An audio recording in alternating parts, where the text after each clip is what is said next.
And welcome to our June edition of Sports Highlights, our early summer edition. Glad you're with us for our program since February of 1992. Greg Bicaveros along with our great crew. Our guests today are Skip Fox, Nehemiah Carter.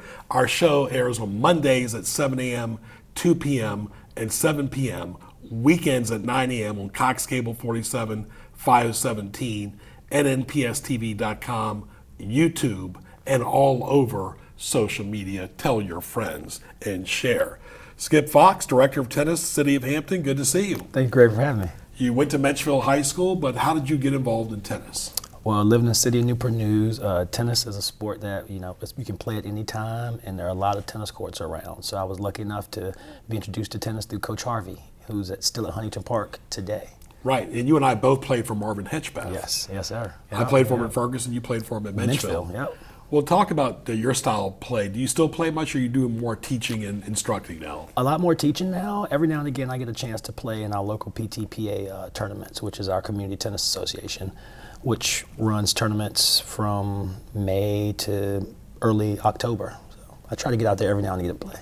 Right. All of us that grew up here and played in those Grand Prix tournaments back in the day at the various places. Yep. So let's talk about when you were at Menchville. What do you remember the most about your tennis career there? Oh, man, just the support that we got from the staff, Coach Pitts, Greg Henderson, who was there at the time, just the principal, Bob Johnson. Everybody was supportive of us back then, as they are now with the kids that play. Menchville's got a good, strong background in tennis, so yeah, it was easy to play there. And Marvin pretty much started that. Yes, he did. That whole program. Yep. And of course, you talk about hard courts at the high schools. It's nice to see them when they're renovated, because when they're not, then you start seeing the skateboarders, the grass growing, and it really becomes awkward. Yep. It can get a little nasty that way. I mean, Parks does a good job of maintaining. Newport News and City of Hampton pretty much on top of things like that.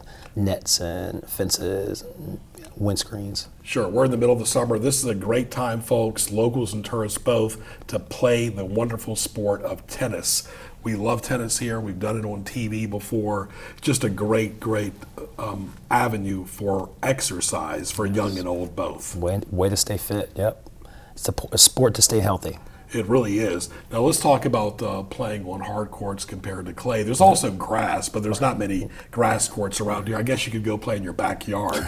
But the Wimbledon, of course, is on grass, and that's coming up here soon. So hard courts, of course, are for serious tennis players. You can't really tell if the ball is in or out. You got to be an honor system as well, unless you're playing in a tournament. And of course, the lines are really defined. Clay, they can get smeared, obviously, because you're using your feet all the time, and y'all have to wipe the courts and water them, correct? Right, so that's much more of a process than hard court. You have much more things that you have to maintain. Sweeping, lining, rolling the courts as much as possible, and watering is a big part of maintaining clay courts. Right, I tell you one thing, I played in a lot of places. I played in Williamsburg, obviously all over the state, outside of the state. I've even played in Arizona. Mm-hmm. Hampton Tennis Center is one of the better clay court facilities. I've played there since I've been a kid. I've had good matches there. I've had bad matches there, and I've had ugly matches there. Yeah. But clay doesn't lie. Yeah. Clay is as real as it gets. It is. It's 1-2 on clay. Why do people like playing on clay so much? It's a lot easier on the knees. Mm-hmm. Your joints aren't as achy as they are after playing on hard court. And it's a lot more fun to slide and take less steps and just kind of go after the ball. Yeah, let's talk about the Hampton Tennis Center. Yep. What types of leagues and tournaments are people to expect this summer? This summer we have several new leagues. We have a red ball beginner league that's for anybody could play, a junior to 17. We have a novice league that's for anybody that has ever played ever in their life. If they just want to come out and try it again, it's very small games, quick sets, and a lot more fun than the general tennis match. Exactly, and of course, clay, you can see where the ball lands sometimes, as long as the clay is pristine. Leaves a mark, yes, sir. Yeah, is that important? Very much so. I mean, most people are pretty honorable in tennis, but sometimes you have people that just don't quite, go with the flow. But if there's a mark, it's a lot easier to. Not the when in doubt, call it out. Right, not quite that situation. And that's happened to all of us before, and it really can be frustrating because you want to go in with good intentions and a purpose too. We're talking to Skip Fox, the Director of Tennis at the City of Hampton. What are other places that you like on the peninsula or the south side that are clay and hard courts as far as upkeep and facilities? I like Riverside Wellness. They have indoor and hard court, indoor hard court and outdoor clay court. They're maintained pretty well as well. With Russell, who's been around for quite some time. He was at center court for quite some time, which was clay before they changed over to hard court. Very nice facility there, pretty big. You know, have a nice gym, and everybody there seems to be pretty nice. So I enjoy there. Williamsburg, William Mary, College of William Mary has a nice facility. Everybody there's pretty friendly, and you get to watch some pretty good tennis too. Hard to believe that place has been over 30 years now. Oh. Unbelievable. McCormick Nagelson Tennis Center played there. It's a great facility at William and Mary. And of course, you mentioned Russell. Russell does a good job stringing rackets. Right. He strung mine for years. But you mentioned center court. That was right behind Telecom. Right here. And right here. And we televised the match there. I'm so glad we did. Now look, because that place does not even exist anymore. Right. And that has been a void for the winter, especially. Right, it has. Thanks to James River, I think our tennis community has been able to sustain for some years now because, you know, center court was the center of tennis for a very long time. I mean, very long time. For juniors and older people, too. Yes, sir. Well, let's talk about some of the Grand Slams in the United States. And the women seem like the American women do better than the American men lately. You know, all you hear is erotic, but that was a long time ago. Coco Gauff, she finally won her first Grand Slam, but it seems like we've talked about it before on radio and TV that she struggles still with confidence. Right. And you can see it. She's changed coaches a lot. Sometimes her parents are there, sometimes they're not. Right. Usually her mother always is.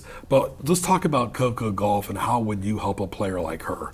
Well, I think tennis is ups and downs. It's peaks and valleys. I mean, if she can get through, I think she'll be fine. And she's so young. I mean, she has a lot more time to progress, and the more she wins, the more she'll lose. The more she loses, the more she should sustain and win. So I think there'll be nothing but good things for her. Just staying positive and keeping at it is the best thing for any American player today, guys or girls, I think, in my opinion. Yeah, no, Djokovic, Federer, and Nadal, they're you know, not the norm. They've done well over their 30s. Right. Some are retired, some are still playing. But it seems like the women, it's best do it before you're 30. Right. Because, you know, not everybody's like Serena Williams or Venus Williams, for that matter. And Venus will be commentating some on TV as well, which is great. That's pretty cool, yeah. Exactly. But it's a different shelf life for both. Yep. With the rackets and strings nowadays and the technology in the game changing, you can play a lot longer. And I think it makes it a lot easier for you to win a lot longer, which it makes it, you know, makes you want to play, you know, when you can compete and win at a high level for a lot longer. Talking to Skip Fox, he's the director of tennis in the city of Hampton. Greg Bickavera is glad you're with us for our June edition of Sports Highlights. For more, log on to nnpstv.com. And of course, you talk about the rackets.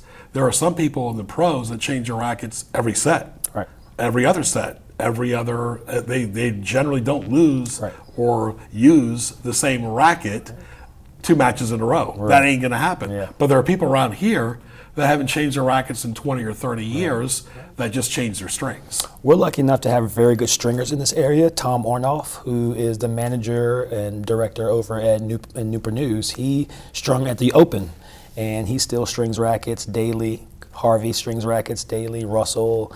So, I mean, if you know your racket or you know the area, you can find a nice string job around here as well. And folks, if you've never seen a racket being strung, it's like sewing. It's not.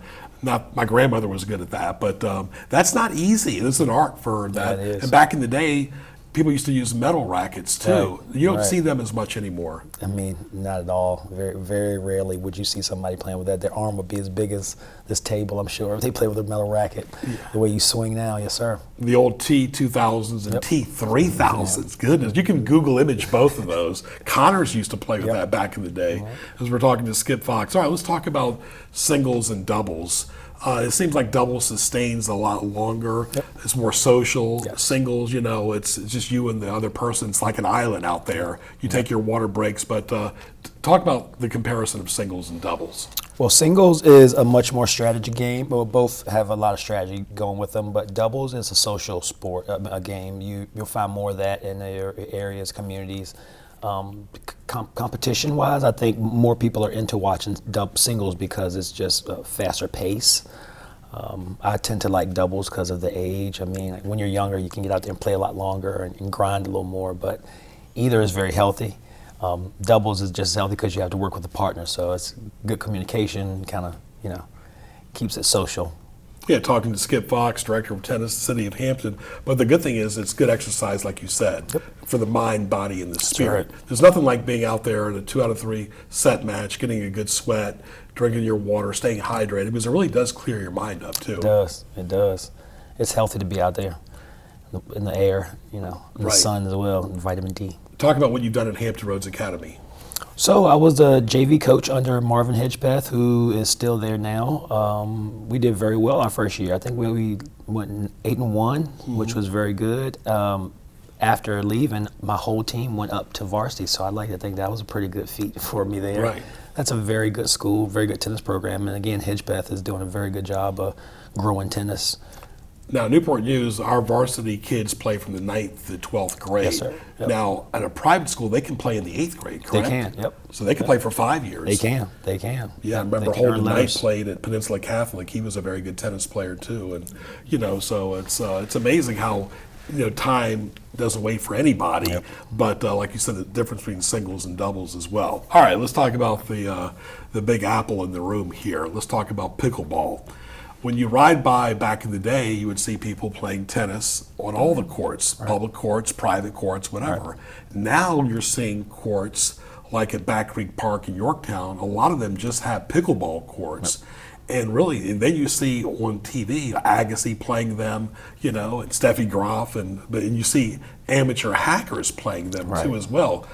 How does that evolve? We've talked about pickleball on the show with a guest before, but the future of pickleball, future of tennis. I think they're both going to be around quite some time. 2 different games, both racket sports, but 2 still quite different. Tennis has been around a lot longer from what I've seen, and it seems to be a lot more movement involved, but pickleball is still adaptable for older people that still want to move, and for younger people as a social aspect, to be able to get out and socialize and play. It's fun. I mean, I enjoy it. I don't like it as much as tennis, of course, but it's growing. I'm just not sold completely. And the tournaments aren't as abundant as tennis are either. No. But let's talk about the equipment for both, based on what you've seen with pickleball. For tennis, you pretty much need a good racket, good string, and some tennis balls, and some proper attire. What about for pickleball? It's very, very close parallel. We would have a pickleball paddle, of course, balls, and just show up, to a court. Courts now are very easy to find because they may be converted tennis courts, or they are, basically they can have pop-up courts, which you've seen at different places, or malls or places like that. So it's a lot of opportunity to play pickleball. Tennis, you might not find that many opportunities without a cost, but I still think that tennis is probably a little more accessible right now. Because back in the day, there used to be a lot of tournaments in this area. Not as much now. You did mention the PTPA, but there were sanctioned tournaments at Hilton Tennis Club, at the James River Country Club, back in the day in Killen Creek, at Kingsmill, obviously at Hampton Tennis Center, Huntington Park. You don't see as many sanctioned tournaments. And what I mean by sanctioned, folks, is United States Tennis Association sanctioned tournaments. Why is that? USTA still is the leader in growing the sport. There are other foundations and other avenues like the UTR. That's new, where you can get a rating and play in tournaments and, basically play against Agassi if you had that opportunity. It gives you a springboard to get there versus having to play a certain number of tournaments and winning points. So that's helpful, and that's UTR, and you earn points and you play like that. That has taken off a lot bigger in warmer states, so because they play year round a lot longer, so that's been helpful with getting a lot of our kids D1 level opportunities. And I like that too, because those players that might play in qualifiers or whatever, let's say in Washington, D.C., will get a chance to play in the U.S. Open. And sometimes these are kids that went to UVA, and they'll still do well in the U.S. Open. These are very accomplished tennis players, Yeah, there's nothing like that. What advice would you give to men and women that want to play tennis for the first time? Find a good program. finding a coach that's enjoyable to you and that you feel like you can learn something from, and just stick with it and set a goal to play a couple times a week and make it 3 times a week, and just find some enjoyment in it. How often should you change the tennis balls? As often as possible. Yeah, I would change them as often as possible. Is the shelf life good or bad for them?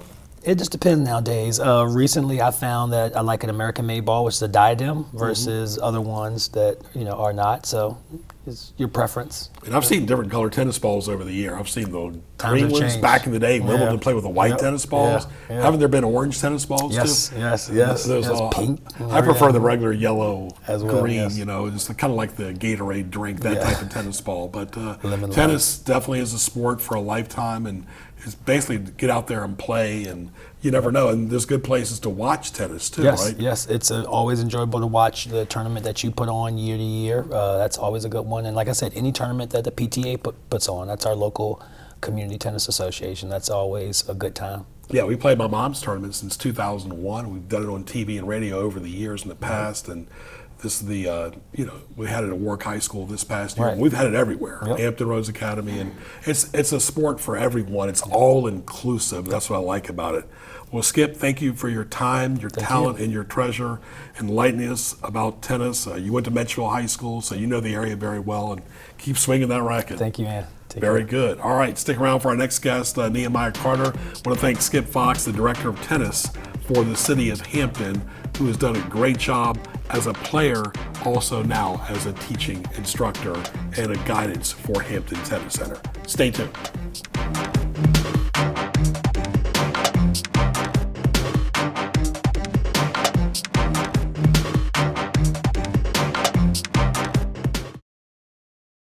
You're watching NNPS TV.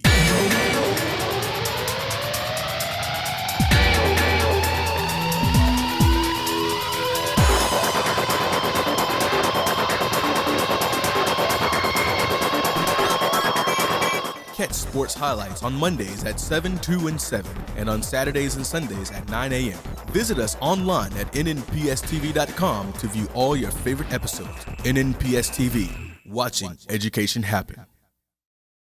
And welcome back to the Virginia High School 1600 meter state championship. As we get back to the action, we see Miles Monpoint is gaining on Antonio Boyd for the first place finish. Oh! Miles Monpoint just tripped Antonio Boyd. But Trayvon is helping him up right now.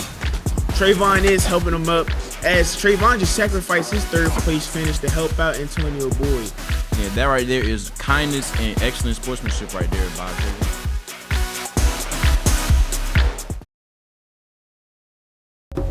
I've been rising up and advancing in my classes. I've been rising up to be the best student athlete I can be. I'm rising up as a leader in my school. I'm rising up to prepare for my future career. We are all rising up and preparing ourselves for success. Thanks to our dedicated teachers and staff in Newport News Public Schools. Rise up!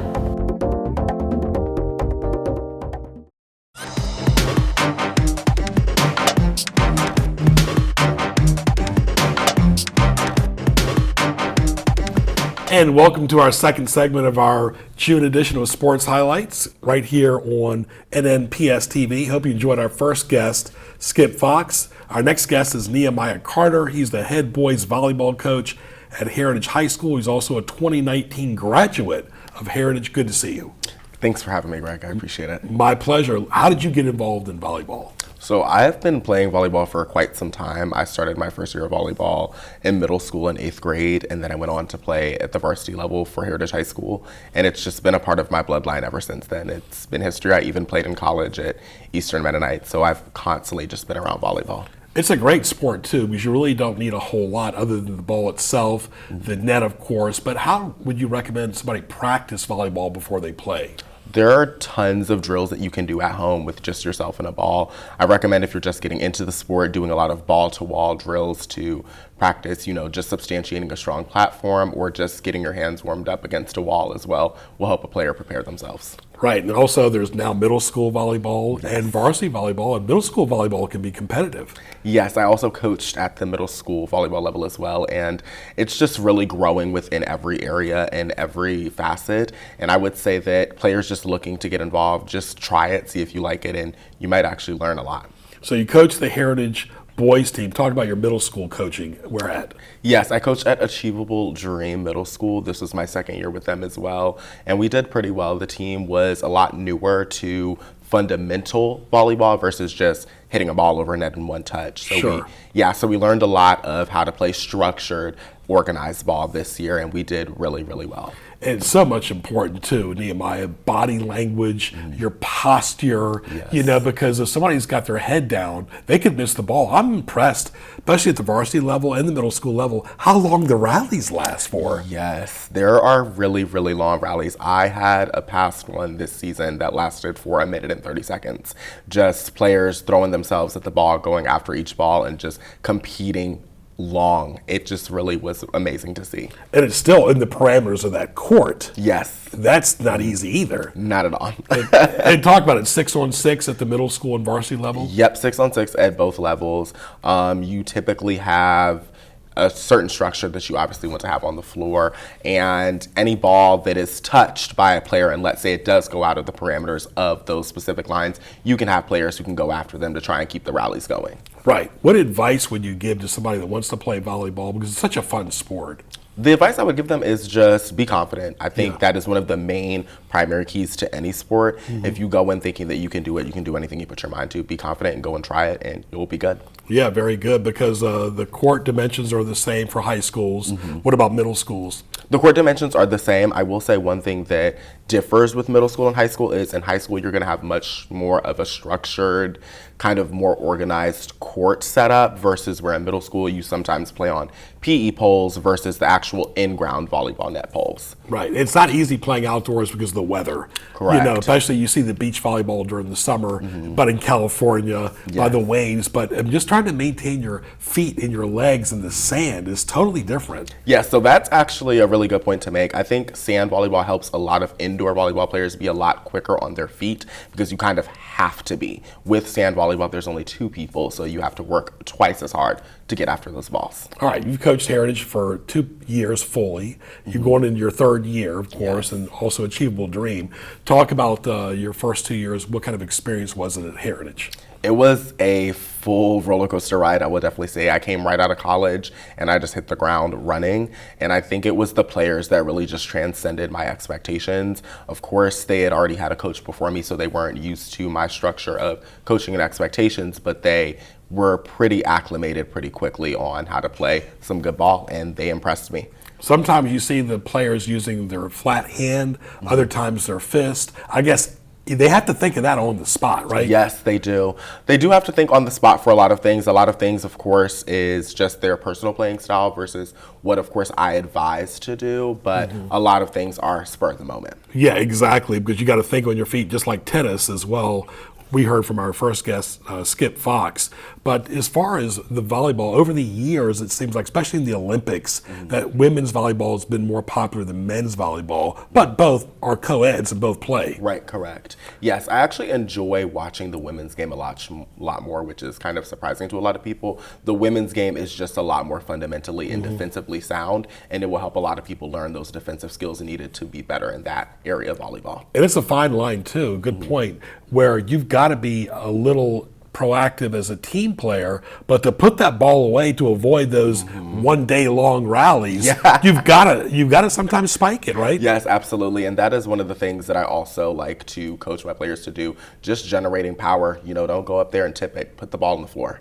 Absolutely. Yeah, exactly. And do you watch the person's body language we talked about earlier and see their facial expressions to see if they've got enough energy, because it's a high energy sport. Yes, it is. And I always like to just bring that environment, not only in practice, but in games as well. Just keeping the high intensity, keeping the high energy, encouraging one another so that we can just fight each point. And during timeouts, you got to do a full reset sometimes, right? Yes, absolutely. And they do need that. We have had multiple 5-set games where we just were gassed, but we have those timeouts to use where we just recollect ourselves, hydrate, and prepare for the next point. Let's talk about the scoring system and the points. A lot of time the sets are first 1 to 25, sometimes win by 2. So explain that whole in the middle school and the volleyball scoring. Yep. So in the middle school setting, you only do best 2 out of 3 sets. So if we were to say one team wins one, the other team wins the other set, you would do a deciding set to 15 at the middle school level, whereas in the high school level, you do best sets 3 out of 5.